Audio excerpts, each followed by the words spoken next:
এই তুমি থামো তো। এই তুই কর রে। এই দীপঙ্কর, একজন আইএএস অফিসার।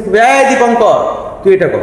কত আসবে? এই অমুক তমুকেই সবাই রিসেন্ট জানে। একটা দেখলাম, দেওয়াল রঙের যে রংটা, সেটাতেও কাটমানি কত 8x দাম করে বাপরে কাটবে। বাপরে বাপ, বাপরে বাপ। এখন ভাবি মাঝে মাঝে যে আর কিছুদিন থাকলে কি হতো। এখন তো ট্রিটমেন্টও হচ্ছে, ডিমের ট্রিটমেন্ট হচ্ছে। হ্যাঁ, ডিমের দাম বেড়ে গেছে। এই ডিমের দাম বেড়ে গেছে। আমি কত কত আমি তো খাই না, আমি নিরামিষ খাই, আমি জানি না। এখন কত আছে রে? কত কত 8.5 টাকা।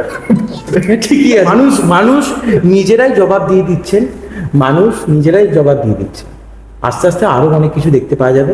আমাদের তো মুখ্যমন্ত্রী বলেছেন আরো অনেক কিছুই আমরা দেখতে পাবো, অনেক কিছুই ঢাকা চাপা আছে, সেগুলোও আস্তে আস্তে সামনে আমার একটা প্রশ্ন আছে, আমি কিছুদিন আগেও একজনকে করেছিলাম, অফিসার টাইপের লোককেই করেছিলাম। এই যে ফুটপাতের দোকানগুলো উঠিয়ে দিচ্ছে, আমার এটাতে কোনো খারাপ বা ভালো কিছু নয়, কিন্তু আমার বক্তব্য হলো যারা 35-40 বছর ধরে করে খাচ্ছে, ওদের তো শেষ, আর তো কিছু করতে পারবে না। তাদের জন্য কি কিছু করা দরকার ছিল? যারা হয়তো 2-1 বছরের জন্য বসেছে, ঠিক আছে, ও আবার কিছু করে নিতে পারবে। যারা, এই যে আমি বলছি, আমার বাবাই যদি হতো, এই বয়সে কিন্তু আর কিছু গিয়ে করতে পারবে না। দেখো, তাদের জন্য একটু সরকারকে ভাবা উচিত, আমি বলবো। Exactly, এটা ভাবা উচিত। যারা এত দিন ধরে কাজ করে খাচ্ছে, তাদের একটাই জায়গা, ঠিকানা, যেখান থেকে আমার টাকা উপার্জন আমরা করতে পারবো। তো আমার তো মনে হয় কিছু একটা করা উচিত।